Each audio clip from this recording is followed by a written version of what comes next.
Well, just gosh, Mark, many thanks for those remarks, and I thank you all for coming out on not the easiest night for an outing to listen to this effort of mine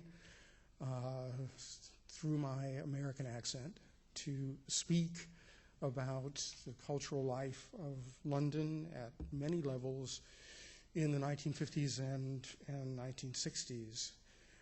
I want to reiterate Mark's thanks to Ella and to Christina for all the logistics. I want to acknowledge Gabriele for the gallery's continuing support of these events. Maysoon Rahani, who has been really helpful through the kind of minefield of finding images and securing their permissions for even the modest preliminary publicity we've undertaken. And I feel like I have to thank two people who are indigenous to this area, David Meller and Andrew Holmes, for, well, in general and for everything in terms of what sensibility inhabits this undertaking of mine. I want to start with this, an advertisement from 1957 that wouldn't rank high among examples of British art in its period, nor in any other. But I always think it's useful to launch an investigation into any larger artistic episode from a seemingly marginal or inauspicious point of entry. And that was the case for this whole project. Having seen this, I asked myself, well, where and what was Vince? And why was this advert where I found it? And who designed it? Note the address to begin with, Newburgh Street, which comprises a couple of short blocks in Soho, one over from Carnaby Street, and this will be familiar to lots of you.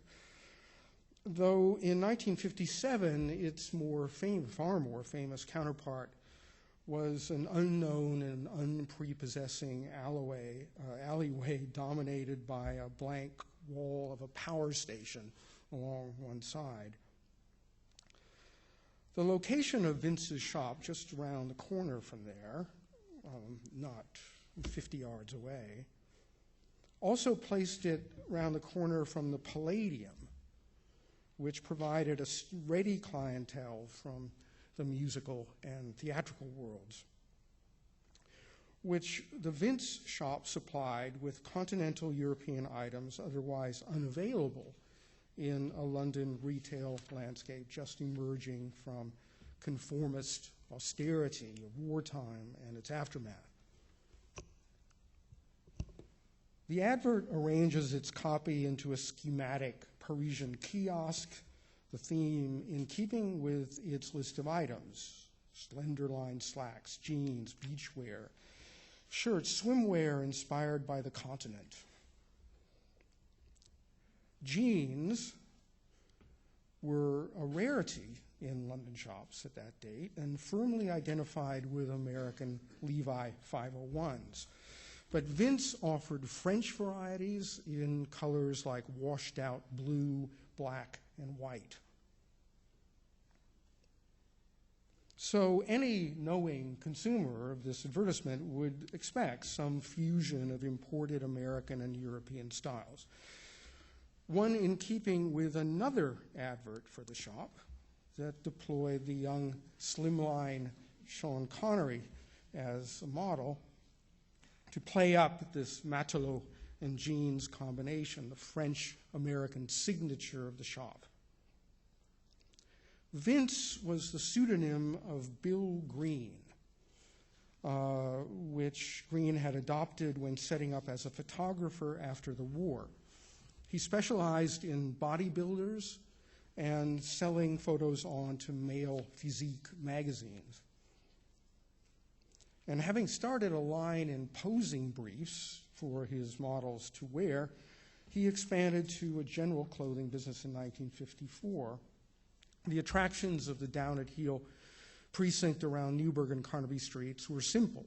As the journalist Nick Cohn has related, quote, the rents were cheap and Newburgh Street was just next to the Marshall Street baths, where all the muscle boys and butch trade trained.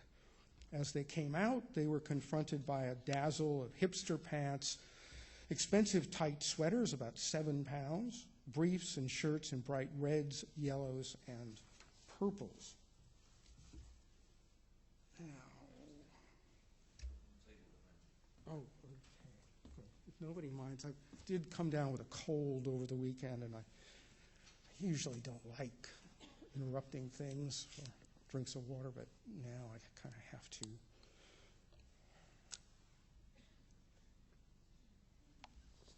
Okay, back to Vince.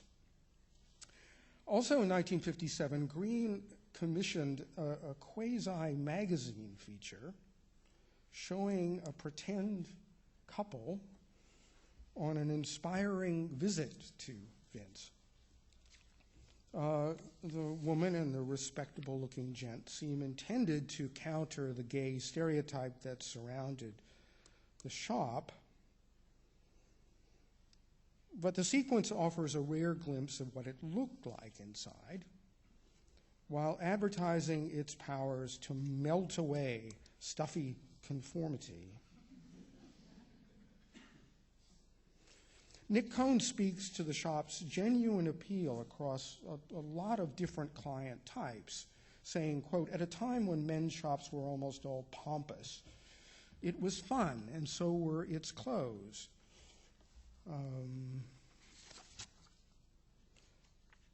Let's see. Lurid and sometimes badly made, but at least never boring. That observation is seconded by the recollections of the young Malcolm Edwards, later to be Malcolm McLaren, who said of his hated Hendon adolescence, quote, as you looked like a peacock, you became a member of a surrogate club of outsiders and rebels. As a teenager, I scoured every shop on the way home from school, studying details of scarves, shoes, socks, and the window displays. And then I would go to Vince. Now, to which of these various client types was our opening advert addressed? The readers in this case would first have been attracted to a magazine about art rather than one about bodybuilding or about fashion per se. The magazine being ARC, which was the student-edited and designed publication of the Royal College of Art. The Vince design, which took up the whole of an issue's unmissable first page, is credited, as you see here, to Gordon Moore, one of the leading RCA design students who was active in ARC's production. By the early 1960s, he would be art editor of Queen. Now, back here in 57, Moore had been responsible as well for the startling cover of this issue of the magazine. It's dot screen, Duchamp modified Mona Lisa, overlaid with vertical bands and bars in the colors of the Italian flag. A distinguished and prescient piece of design indeed. A banner of allegiance to Italian imports like Gaggia espresso machines and Lambretta scooters and Baroni suits, all, as we'll see, amply confirmed in the magazine's contents. The evocation of Italy's grand artistic legacy is likewise present, but conveyed by the pastiche of Duchamp's parodic, assisted, ready-made à l'âche au cul, and a found color reproduction with its juvenile ascription of sexual arousal to the icon. So taking up a prototype that had already mocked the fine art aspiration of the color print, Moore subjected it to another round of reproductive technology, sending it through another dot screen process in black and white and enlarging the results so that the abstracting simplification becomes the foreground visual event. Now, I think one needs to keep reminding oneself of the date, 1957, being 6 years before Andy Warhol's analogously reprocessed replication of Leonardo's La Gioconda. The fact that Moore's much earlier example has largely, if not entirely, been lost to art history should not diminish its standing vis-a-vis the triumphant and enduring reinvention of basically the same operation by Warhol. But why should the device have made such a striking and premonitory appearance in the London of 1957? The start of an answer might be discerned in the outward appearance of another designer named Gordon. Gordon House, namely, who was also an abstract painter and a friend of the Arc Circle.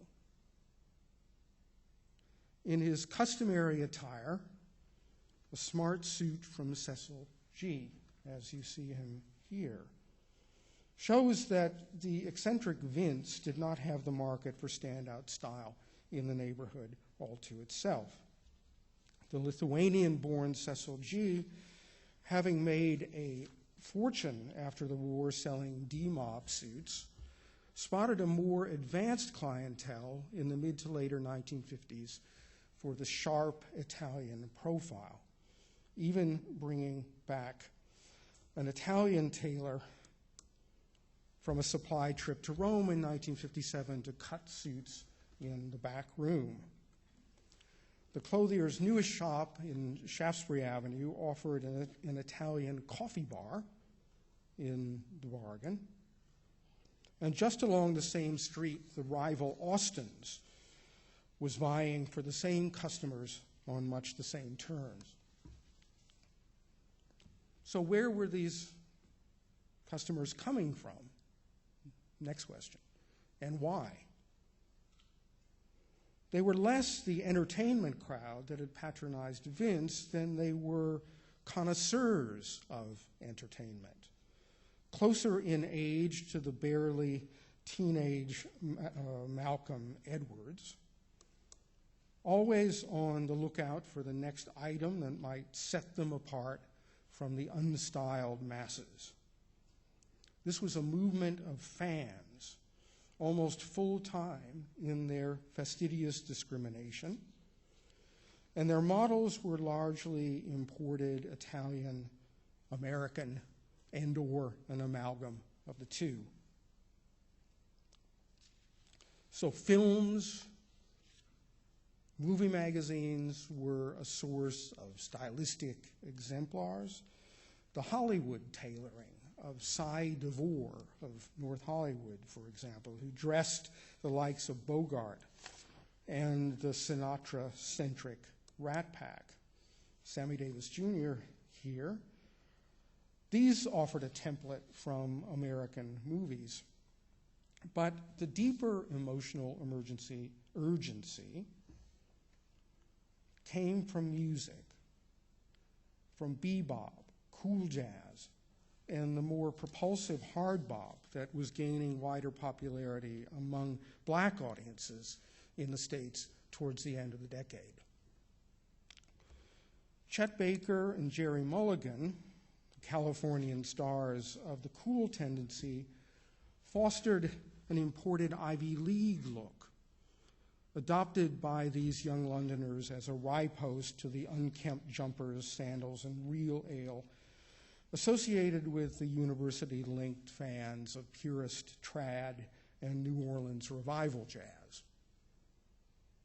Photographs of Baker and Mulligan, who are just as put together as two outlandishly talented young heroin addicts could possibly be, spoke to the coded secret of an outwardly ultra-conformist appearance to literal outlaws refusing outward markers of marginality.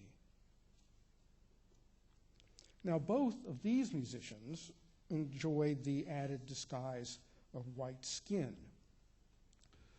Their African-American peers were marginal in the larger society in ways that superior abilities could never entirely overcome. So certain of them thus put an even greater emphasis on impeccable tailoring so as to defy and negate mainstream assumptions of black inferiority. Miles Davis was renowned for this, being cool both in his clear, measured playing and the understated elegance he cultivated in his dress. Inward rage contained by playing down rather than acting out. Mod chronicler Paulo Hewitt puts it well, I quote, "By dressing in the clothing of those who fiercely resent their culture, their music, the color of their skin, Miles and his peers were playing the enemy beautifully, walking amongst them while changing the landscape forever. You think he's a bank manager. In fact, Miles is a revolutionary in silk and mohair." End quote. Here's the younger trumpeter, Freddie Hubbard, just 22 in 1960 when he led this recording date. Let's see. In the beginning,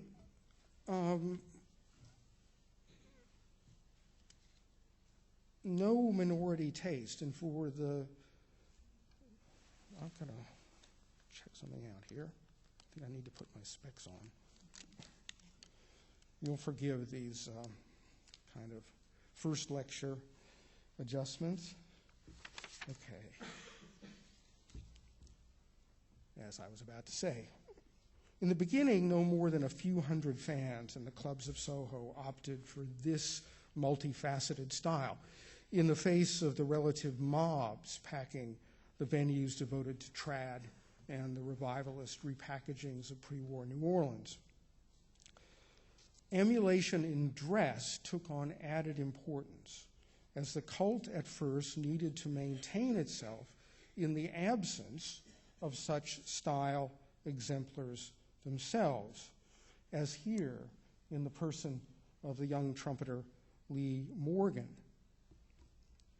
British musicians' union rules barred American performers until 1958 from concert venues and until 1962 from club dates, a circumstance that brought forward the importance of compensatory statements in design. Cecil G., for one, decorated the most advanced of his shops with photographs of well-turned-out American musicians, like Morgan. More importantly, American jazz record labels, majors like Columbia, but preeminently the modern jazz specialists at Blue Note, synthesized a visual urbanity in both photographic images and quality of modern design that gave these London consumers a portable template for their minority taste and for the misunderstood apartness so well expressed by the acerbic, jazz-loving, nameless narrator of Absolute Beginners, Colin McInnes's 1959 novel, which has been a touchstone for everything that follows here. Most of the decisive black and white photography at Blue Note was handled by the Berlin-born Francis Wolff, who was a co-owner of the label, while the young Californian Reed Miles was responsible for the clean and dramatically complementary design. Imagine the impact of both the content and the sleeve of Lee Morgan's eponymous Blue Note album from 1956, which you were hearing as you came in, and enjoying, whether you were aware of it or not, Lee Morgan's distinctive devices, his vocalizing tone, his use of slurs and half-valved notes, which his friends called Morganisms. So to be 18, to be standing out in the jazz world with that kind of distinctive identity, to look like this and be conveyed in a package that seemed to just radiate the up-to-date. That's what modern jazz promised those, as I say, self-selected minority adherents who found their way to the art form in the later 1950s. Just knowing that he was 18 when this album was recorded, and it was his third date as a leader, could only have cemented the amalgam of style and cultivated outsiderdom that someone like Morgan would represent, without knowing his later reputation for epitomizing the moody, arrogant hipster, in the words of one jazz writer, or that his fate was to be fatally shot at the age of 33 by a woman in a club. A major label like Columbia could afford to exceed, you see the very economical black and white single color printing that Blue Note tended to favor, and go to full 4-color glossy reproductions. This allowed the label to showcase Miles Davis, who had just been poached from Blue Note on the vivid sleeve of Milestones in 1958. Speculation continues to this day as to the material and origin of the famous green shirt, deemed an icon of effortlessly casual elegance in the Ivy League style. A biography of Davis in the 1990s was even titled The Man in the Green Shirt. As you see here in a more lighthearted moment in the same photographic session, admirers were observed combing London for an equivalent. Most of the music on Milestones remains in the busy post-bop he had shared with most other Blue Note artists. But the one track, simply called Miles to begin with, now in later reissues it's called Milestones, that track announced the meditative pace and plaintive modal harmonies that will take over on Davis's Kind of Blue in the next year. The reliable Richard Barnes, who shared a flat with the young Pete Townsend at this moment, sums it up. Quote, "It was from their modern jazz tastes that they named themselves. They called themselves Modernists."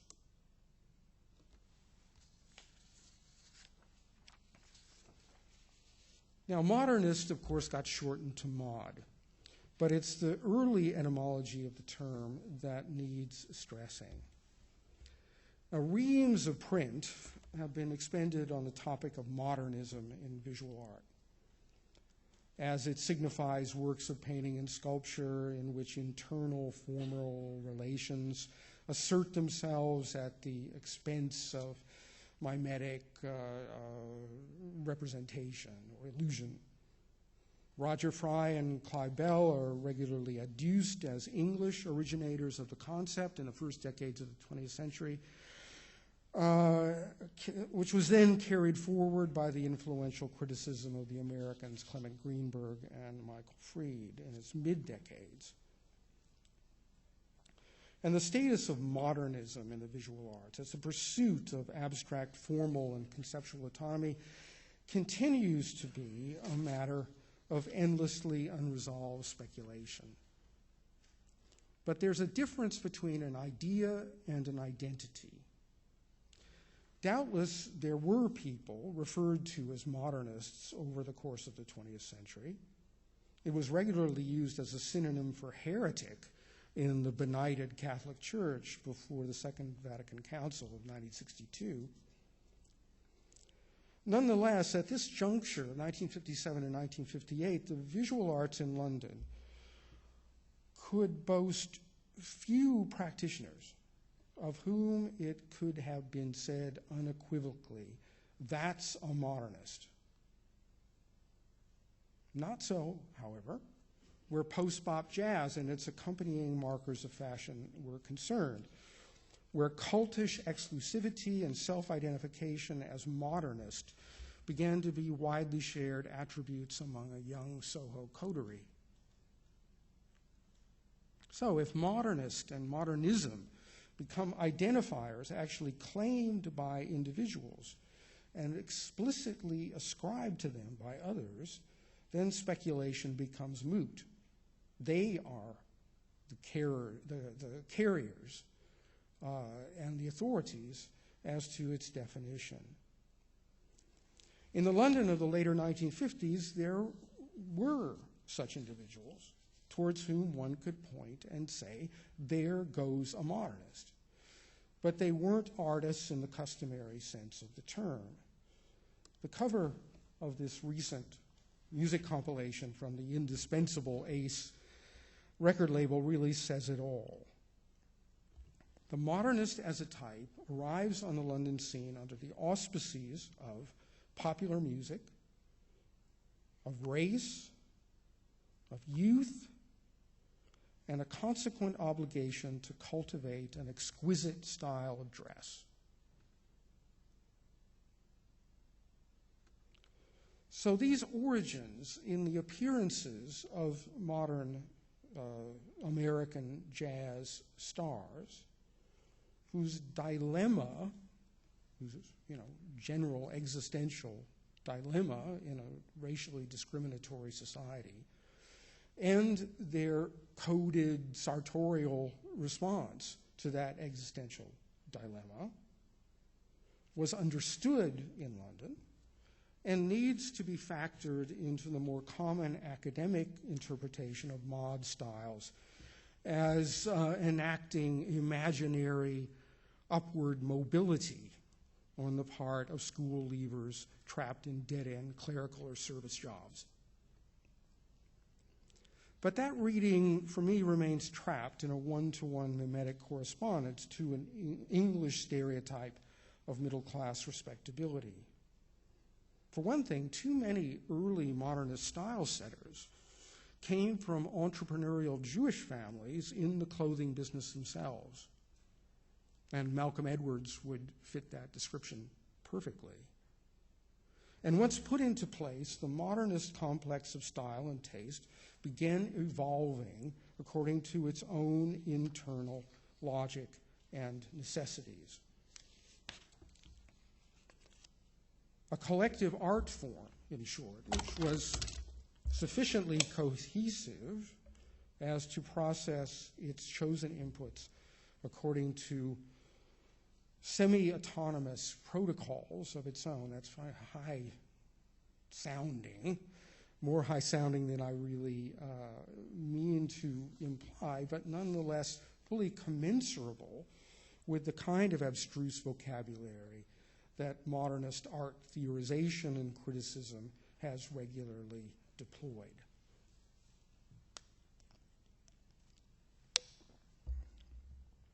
Now, given, you may be waiting for this, given that our main concern is with the history of British visual art, how might this bear on art history beyond a coincidence of nomenclature? Well, my last few sentences were meant to be the start of an answer to that question. It does bear on art history, and in consequential ways, along two main vectors. The first follows from the fact of Black American avant-garde music and the appearance of its creators being conveyed by long-playing record albums, which made the experience half auditory and half apprehension of graphic design. As hardly any young enthusiast possessed the musicianship even to approach their idols as players, that left visual design as a pursuit and a competence available to an expanding population of art students. Of course, you could design yourself, but it didn't need to stop with that medium entirely. And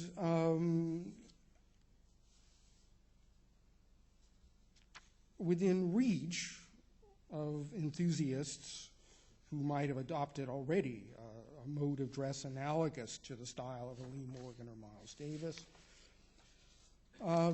there were the possibilities of using typography and photography for one's own purposes.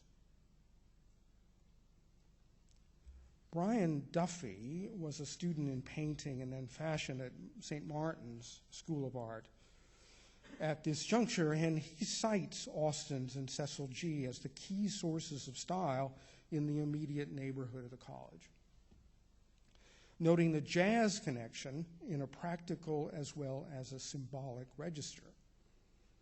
He has said, "These shops stocked American clothes brought in by the members of Ted Heath's and Giraldo's bands, Giraldo's Navy, which played the transatlantic liners. Ronnie Scott, for example, used to bring back a pile of 20 shirts from New York after every trip. That was the beginning of the link between Italian-American clothes and modern jazz in Soho. Cool was the word, and cool modern jazz could be heard just around the corner from St. Martin's at the 51 Club in Great Newport Street." So two locally born exemplars of the modern style, both in playing and in the Ivy League correctness of their dress. Roger Coleman at the Royal College, a student, editor of ARC for its decisive 3 issues between 1956 and 1957, appears in this photograph sporting the sharp Italian line in his clothes and barbering requisite for a young modernist. As Coleman affirms, quote, "Italian gear was very in then. What was interesting is that we all tended to have our hair cut rather short at the time, in the Perry Como college boy hairstyle." And he instanced Dick Smith, Robyn Denny, and Peter Blake as belonging to this stylistic tendency. Lawrence Alloway wrote of Coleman's cohort, including Richard Smith, as here, and Robyn Denny, that they, quote, "try not to separate their work and their leisure. There is only what they do. The goods they use, the movies they see, the pulp fiction they read are not relaxation," that comes in scare quotes, sealed off on a non-serious level from their life work, also in scare quotes, but part of their life, end of quote. Alloway himself, though a veteran of the independent group phase in the first half of the 1950s, kept up with the trim Soho style right into the 60s and his transfer to New York. Rayner Banham, making a plain allusion to the Cecil G. shop, called Alloway, quote, "a phenomenon, sawed off, dapper in the Charing Cross mode, with his ginger nut cropped close to the bone." Well, one could go on in this line, but the principle of positive emulation centered on the coded rebellion of post-bebop jazz seems well enough to establish by these samplings from the rich popular literature on the subject. But this stylistic amalgam also arose out of antagonism toward the other cults in Soho and beyond. The main jazz clubs, which in those days meant really any clubs devoted to popular music, full stop, clustered in Soho and its immediate periphery, which only concentrated the antagonism between the two factions of fans. The trads, introduced earlier, followed purist emulators of the primordial New Orleans prototypes like trumpeter Ken Collier, lumped together with pop-oriented Dixieland revivalists like the bowler-hatted clarinetist Acker Bilk, whose instrument had become largely obsolete in the modern jazz idiom.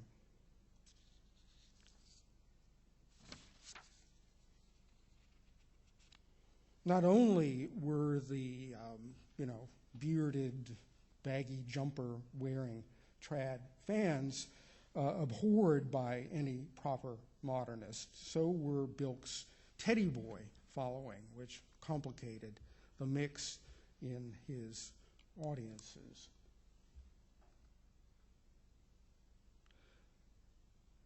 Colin McInnes, in Absolute Beginners, offers a ground-level eyewitness snapshot from 1958 of the two types side by side in the Two Eyes Coffee Bar on Old Compton Street, invidiously rendered by the teenage narrator of Absolute Beginners, whose outward aspect would have been closer to the two guys you see on the screen. Here's the passage from the novel. Though both are friends of mine, and in a way even friends of each other, these two don't mix in public. On account of the Dean being a sharp modern jazz creation, and the Kid just a skiffle survival, with horrible leanings to the trad thing. That is to say, combos of booking office clerks and quantity surveyors' assistants who've handed in their cards and dedicated to blowing what they believe to be the same note as the wonderful Creoles who invented the whole thing. End quote for the moment. This Dean character went even further in his emulation of the American jazz modern player, having acquired a heroin habit to go with his impeccable turnout, which the narrator then inventories as, quote, college boy, smooth crop hair with burned-in parting, neat white Italian round-collared shirt, short Roman jacket, very tailored, 2 little vents, 3-button, no turn-up narrow trousers with 17-inch bottoms, absolute maximum, pointy-toed shoes. The one, a bum and a bohemian. The other, a sharp modernist number. Compare them, he triumphantly concludes, and take your pick. Soho being a tight and deeply layered confine, that anti-trad disdain could as easily transfer itself onto the visual aspect of the famous denizens of Muriel Belcher's Colony Room, among whom visual artists were prominent. Nick Cohn channels the modernist outlook in this quick characterization of that old element. Quote, in the years after the war, as in the 30s, Soho remained the undisputed center of London bohemia. Its heroes were Dylan Thomas, Francis Bacon, and Johnny Minton. Its citadels, the York Minster, the French pub, and Muriel's. Its fulcrum, alcohol, and its uniform consisted of baggy sweaters, baggy corduroy trousers, and sandals. The classic art costume, end of quote. So, by extension, the cultivated appearance and professional model, which we've just seen being offered by Alloway and his younger artist proteges, sought, without much need for further polemic, maximum distinction from the rote anti-bourgeois self-fashioning amongst both trad fans and bohemian wastrels. John Minton, to whom Cohn makes explicit reference, not only haunted the French and Muriel's, but gathered himself during the day to teach painting at the Royal College. By the later 50s, his romantic unconventionality had been outflanked by the youthful cohort represented by Smith and by Denny in particular, toward whose experiments Minton became a conspicuously self-righteous antagonist. That clash in many ways condensed in South Kensington by day the disparity in sensibilities acted out nocturnally in Soho. It further points the way to assessing how much the modernist style, engendered outside the art studios, might have carried implications for making credible art in London during these years. You're seeing here, of course, Robyn Denny in the process of painting his quasi-mural, rendered in pigment and collage, commissioned by yet another clothier in the same tight area. Austin Reed in Regent Street might have had the idea, one can suppose, to quickly gain an equal footing with rival shops like Austin's and Cecil G., which had been succeeding with a more youthful clientele. Now, this painting could and probably should be counted among the very first English pop works. The skill that Denny was developing in his abstract studio practice is evident, as is his ability to execute his ideas on the wall-filling scale that had become newly salient in London in the wake of the big contemporary exhibitions of Jackson Pollock and other of the American abstract expressionists. But if one counts as pop art a work that takes some fine art distance from the work of commercial advertising, then this isn't one. There isn't any distance here. Denny's painting simply is an advertisement, albeit a unique handmade example. The Austin Reed management liked it well enough to keep it in place long enough for the Beatles to pose in front of it on an early trip from Liverpool in 1962. In fact, I think you can observe a transition taking place from a provincial leather-clad rocker tendency on George's part at the far left to something approaching a metropolitan modernist sensibility in Paul's outfit at the far right. This being very much Brian Epstein's ambition for their public presentation. Here you can see the position of the painting inside the shop, right behind the boys trying on shoes.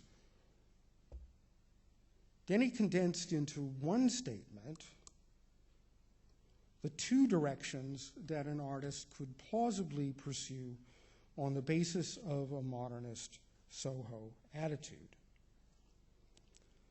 The one path would be a mode of painting unique art objects that had as little as possible to do with the 1950s bohemians from Bacon to Freud to Minton to Vaughan and the two Roberts.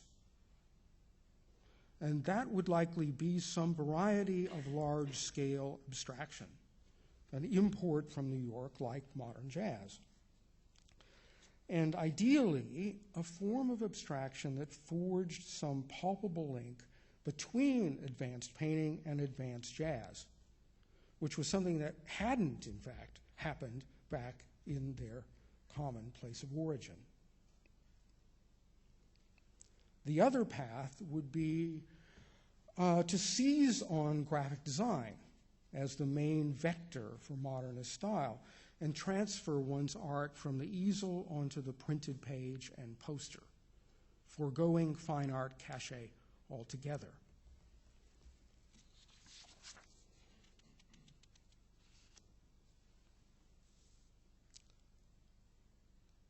That last tendency, the graphic design one, is where we will conclude tonight.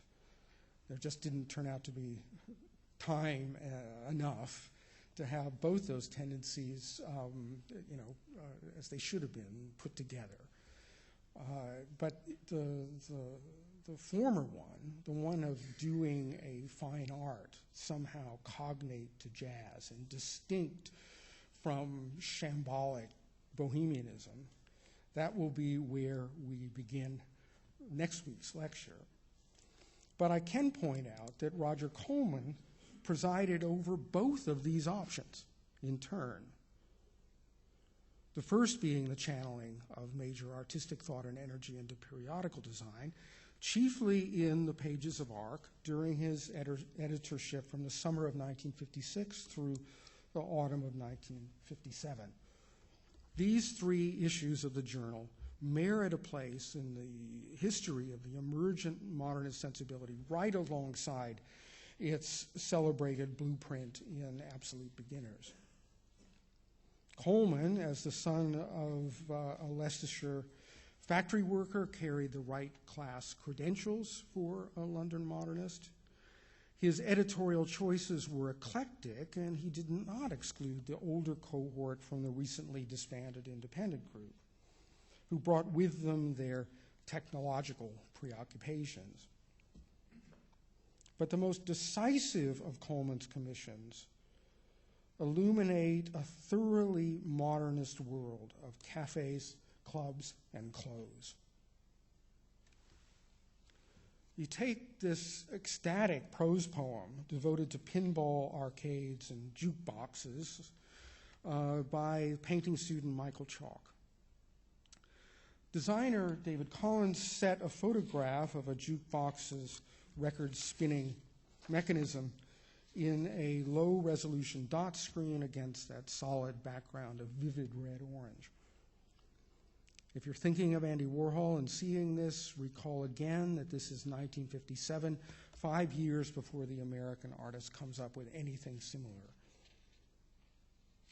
Collins and the other designers working with Coleman were not imitating the high-quality, glossy ads they saw in imported American publications.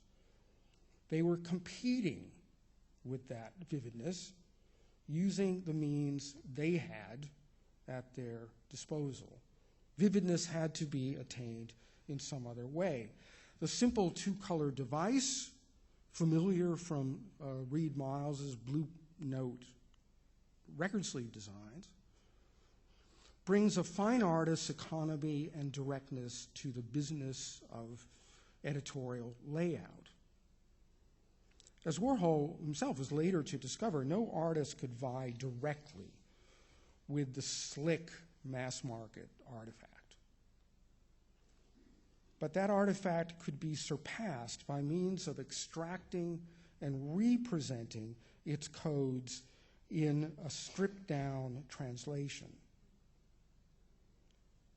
Design students like Collins took their bearings from the post-war modernism that dominated the advanced design community, from its inheritance of Bauhaus idealism and its crisp and spare disposition of type and image.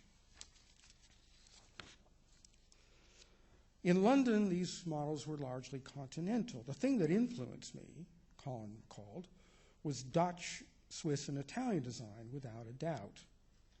And Reed Miles had been taking his bearings from exactly the same sources.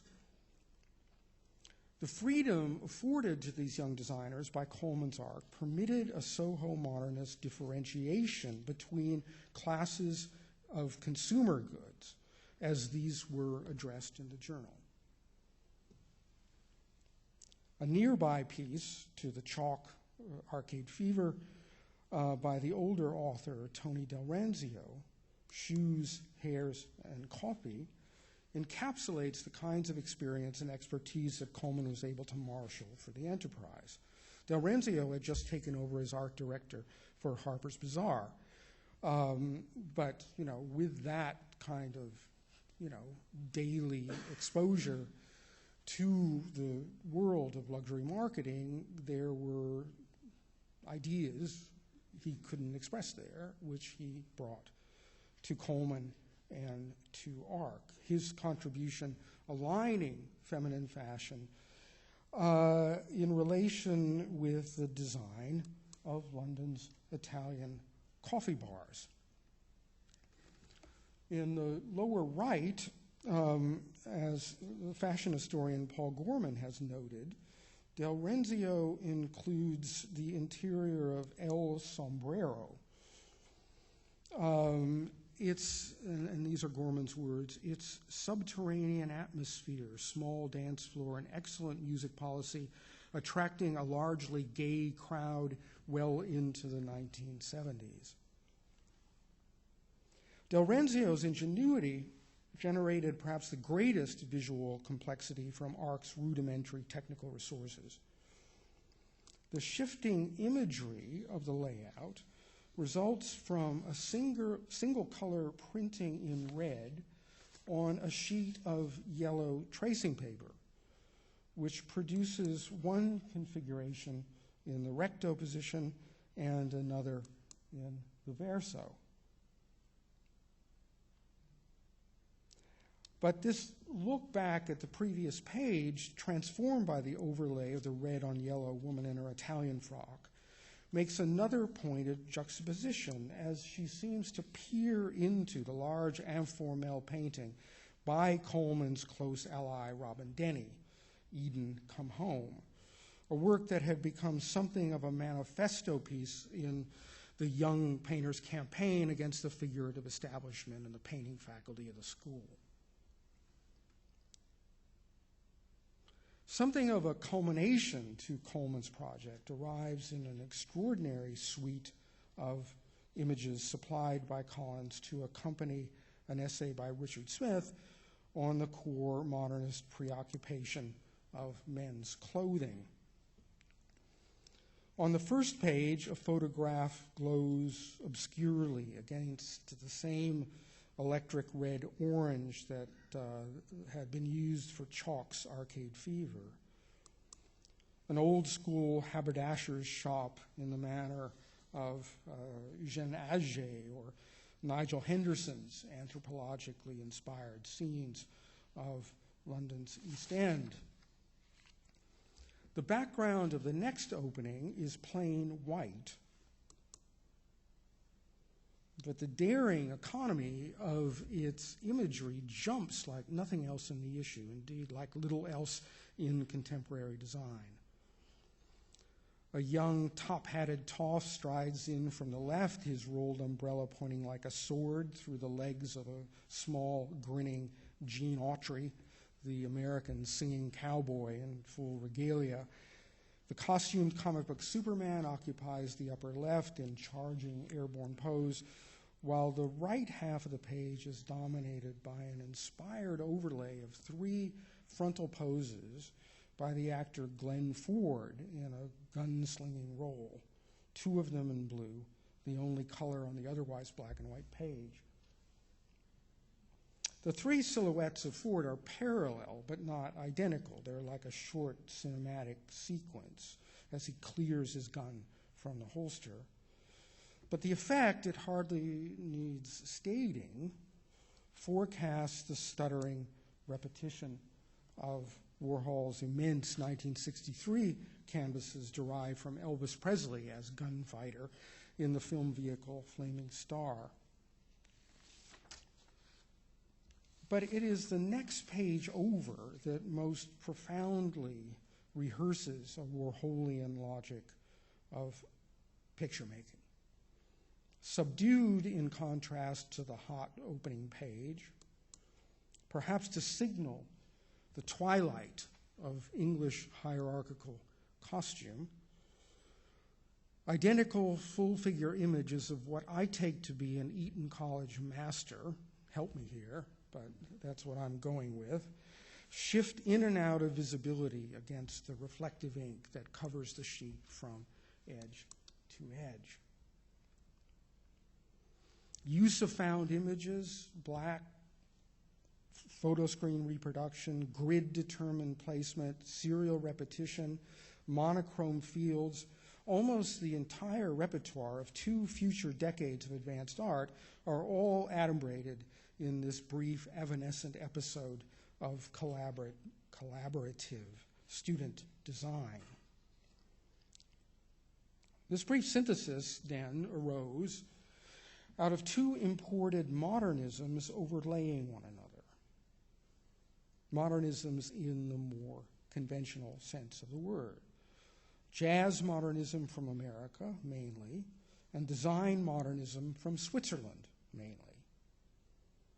In origin, far apart from one another, but already yoked together by the design team of Francis Wolff and Reed Miles. The ARC team seized that synthesis with both hands as the idiom for a Soho modernist's heightened semaphoric apprehension of the city, and in the process innovating the codes of pop art to come.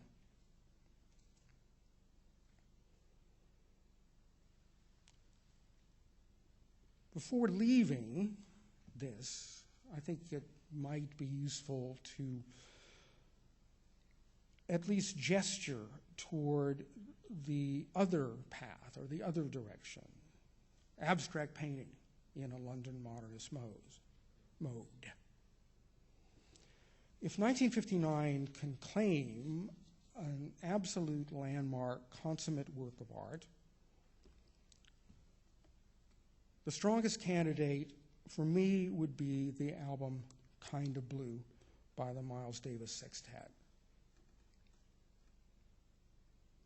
As much as advanced 20th century art music had done, Kind of Blues systematically refused the harmonic basis of conventional Western art music. But it did so in a way that enhanced rather than diminished the popularity of its genre, becoming, in fact, the best-selling jazz album in history. Though released under Davis's name, picture, and imprimatur, it was thoroughly the product of the ensemble, the theoretical acumen of pianist Bill Evans being crucial to the project, and sideman John Coltrane going on to realize this approach where the chord generates the structure rather than the other way around, to put it in a nutshell. Coltrane realizing that approach to its fullest extent with his legendary quartet of the 1960s. Now, painters in New York, on the whole, remained oblivious to all of this revolution going on in their midst, at least as far as their practice was concerned. But London was never so compartmentalized. That's really the great pleasure of talking about it in this period. Could painting match itself to such an example, or to advanced ensemble jazz in general? The usual correspondences, vaguely mooted between jazz and some kinds of 1950s abstract painting, do no service to either art form. And they fundamentally miss the ensemble character of the music as opposed to the solo character of the art. But this particular London initiative did not.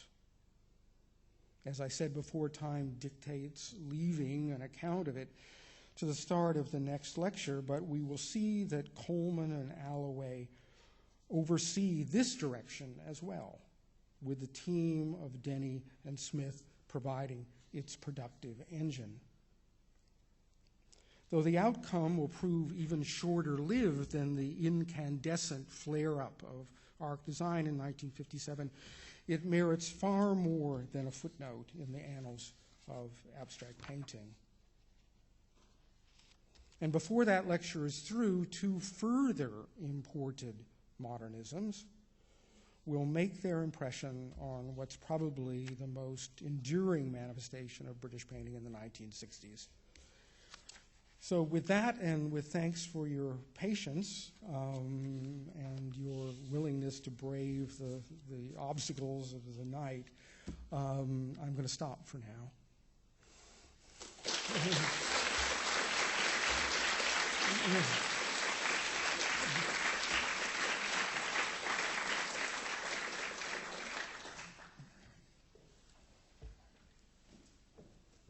Thank Thanks very much indeed, Tom.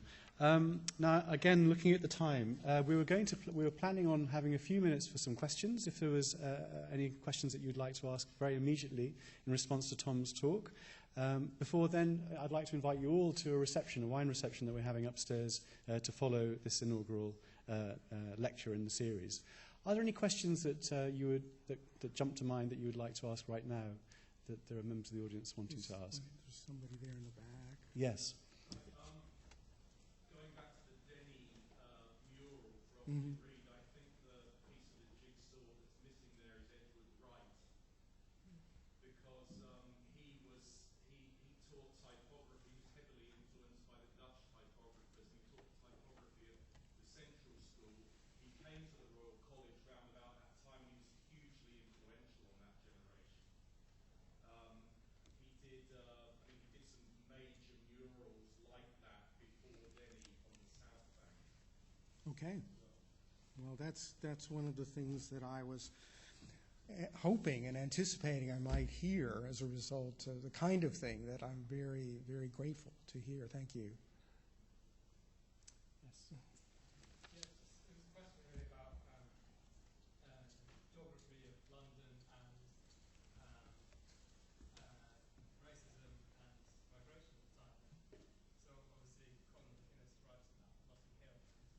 I'm just curious about, kind of how music culture and race were viewed in that sense, because one part of London being a place of danger and seedy place. Well, this is another question where I would be very grateful to take advice.